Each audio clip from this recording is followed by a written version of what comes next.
Hi friends, എല്ലാവർക്കും sauce കിച്ചൻ്റെ പുതിയൊരു എപ്പിസോഡിലേക്ക് സ്വാഗതം. നമ്മളിന്ന് ചെയ്യുന്നത് ഒരു പഴനുറുക്കാണ് കേട്ടോ.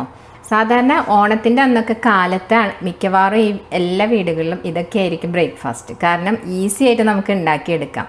ലഞ്ചിൻ്റെ സമയമാകുമ്പോഴേക്കൊക്കെ എല്ലാവർക്കും ഭയങ്കര തിരക്കല്ലേ, ഒരുപാട് കറികളൊക്കെ ഉണ്ടാക്കണം. അപ്പം നമുക്ക് കുട്ടികൾക്കും വലിയവർക്കും ഒക്കെ കഴിച്ചു കഴിഞ്ഞാൽ നല്ല ഫില്ലിങ്ങുമാണ്, അതുപോലെ തന്നെ ടേസ്റ്റിയുമാണ്, ഹെൽത്തിയുമാണ് ഈ ബ്രേക്ക്ഫാസ്റ്റ്. അപ്പോൾ ഈ പഴനുറുക്ക് നമുക്ക് എങ്ങനെ ഉണ്ടാക്കുന്നതെന്ന് നോക്കാം. അതിന് മുന്നായിട്ട് ഈ പഴത്തിൻ്റെ കൂടെ ഇങ്ങനെ പഴനുറുക്ക് മാത്രമായിട്ട് കഴിക്കാൻ ഇഷ്ടമില്ലെങ്കിൽ പുട്ടിൻ്റെ കൂടെ നല്ലൊരു കോമ്പിനേഷനാണ് കേട്ടോ ഈ പഴനുറുക്ക്. ഈ പുട്ടും പഴനുറുക്കും കൂടി കഴിച്ചു കഴിഞ്ഞാൽ ഒരു കിഡു കോമ്പിനേഷനായിരിക്കും അത്. അപ്പോൾ റെസിപ്പിയിലേക്ക് കടക്കുന്നതിന് മുന്നായിട്ട് നിങ്ങൾക്ക് എൻ്റെ വീഡിയോ ഇഷ്ടപ്പെടുകയാണെങ്കിൽ ഒന്ന് ലൈക്ക് ചെയ്യാനും അതുപോലെ തന്നെ സബ്സ്ക്രൈബ് ചെയ്യാനും മറക്കരുത്. അപ്പോൾ നമുക്ക് റെസിപ്പിയിലേക്ക് കടക്കാം. നമ്മളെ പഴനുറുക്ക് ഉണ്ടാക്കാൻ വേണ്ടിയിട്ട് ഞാനിവിടെ 3 ഏത്തപ്പഴം എടുത്ത് വെച്ചിട്ടുണ്ട് കേട്ടോ. ഇത് ഏകദേശം ഒരു 1/2 കിലോളം ഉണ്ടാവും. ഇതിനെ ഒരു ഏത്തപ്പഴത്തിന് ഏകദേശം 3 നമുക്ക് കട്ട് ചെയ്യാം.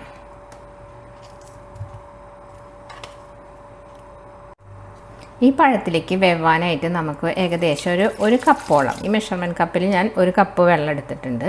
അതൊരു ഏകദേശം നമുക്കൊരു രൂപ ഉണ്ടല്ലോ എത്രയ്ക്ക് വേണ്ടി വരുന്നുള്ളത്. അപ്പോൾ ഞാനൊരു കണക്ക് ഇങ്ങനെ പറഞ്ഞതേ ഉള്ളൂ, ചിലപ്പോൾ അതിലും കൂടുതലോ കുറവോ ഒക്കെ വരാം.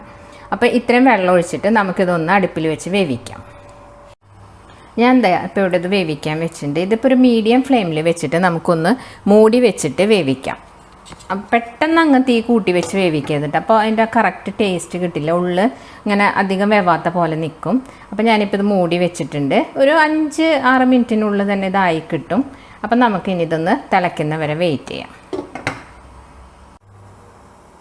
ഇതോ നമ്മളെ പഴം ഇവിടെ ഒരു 5 മിനിറ്റ് ആയിട്ടുണ്ട് കേട്ടോ. അപ്പോൾ ഒന്ന് ഓപ്പൺ ചെയ്ത് നോക്കാം.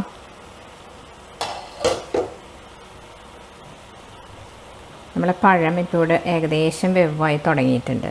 ഈ വെള്ളം ഒരല്പം കൂടി ഒന്ന് വറ്റിക്കോട്ടെ കേട്ടോ.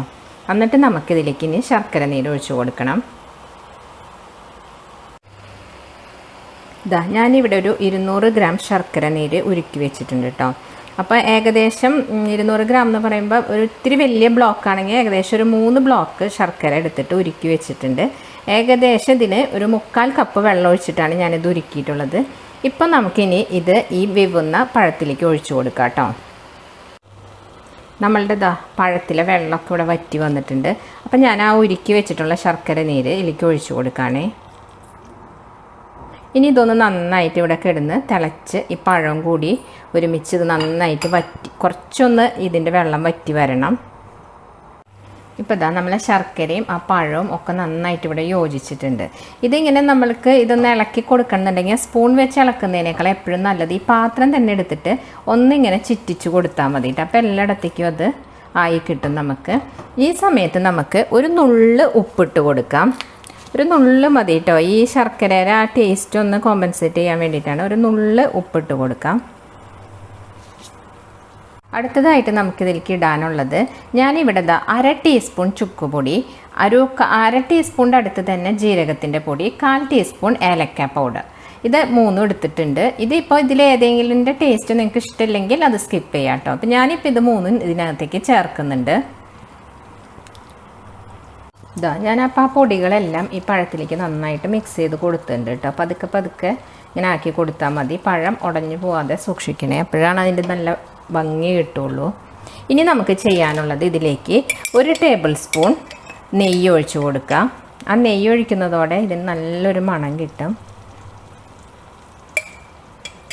ഈ നെയ്യ് കൂടി ചേർത്തതിന് ശേഷം ഞാനിവിടെ ഒരു 3 ടേബിൾ സ്പൂൺ തേങ്ങ ചെരുകിയത് വെച്ചിട്ടുണ്ട്. അതും കൂടി ഇതിൻ്റെ കൂടെ ഇട്ട് കൊടുക്കുകയാണ് കേട്ടോ. അതിനുശേഷം ഇതൊന്ന് തേങ്ങയും ഇതെല്ലാം കൂടി ഒന്ന് നന്നായിട്ട് മിക്സ് ചെയ്ത് കൊടുക്കുക. നമുക്ക് പഴം ഉടഞ്ഞു പോവാതെ നോക്കണം കേട്ടോ. അപ്പം നമുക്ക് ആ തേങ്ങയും ശർക്കരയും പഴവും എല്ലാം നന്നായിട്ട് മിക്സ് ചെയ്യുന്നുണ്ട് കേട്ടോ.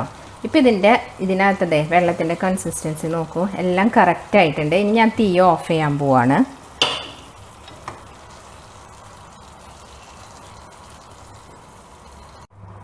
ഇപ്പോൾ നമ്മളുടെ പഴനുറുക്ക് ഇവിടെ റെഡി ആയിട്ടുണ്ട് കേട്ടോ. ഈസിയും ടേസ്റ്റിയും അതുപോലെ തന്നെ നല്ലൊരു ഫില്ലിങ്ങും കൂടിയാണ്. ഇതൊരു ബ്രേക്ക്ഫാസ്റ്റ് ആയിട്ടാണ് സാധാരണ ഉപയോഗിക്കാറ്. ഇനിയിപ്പോൾ സ്നാക്കായിട്ട് ഉപയോഗിക്കണമെങ്കിൽ അങ്ങനെയും ചെയ്യാം. അപ്പോൾ ഇത് നിങ്ങൾക്ക് എൻ്റെ വീഡിയോ ഇഷ്ടപ്പെട്ടിട്ടുണ്ടെങ്കിൽ ഒന്ന് ലൈക്ക് ചെയ്യാനും അതുപോലെ തന്നെ കമൻറ്റ് ചെയ്യാനും മറക്കരുത്. അടുത്ത വീഡിയോയുമായി കാണുന്നവരേക്കും ബൈ.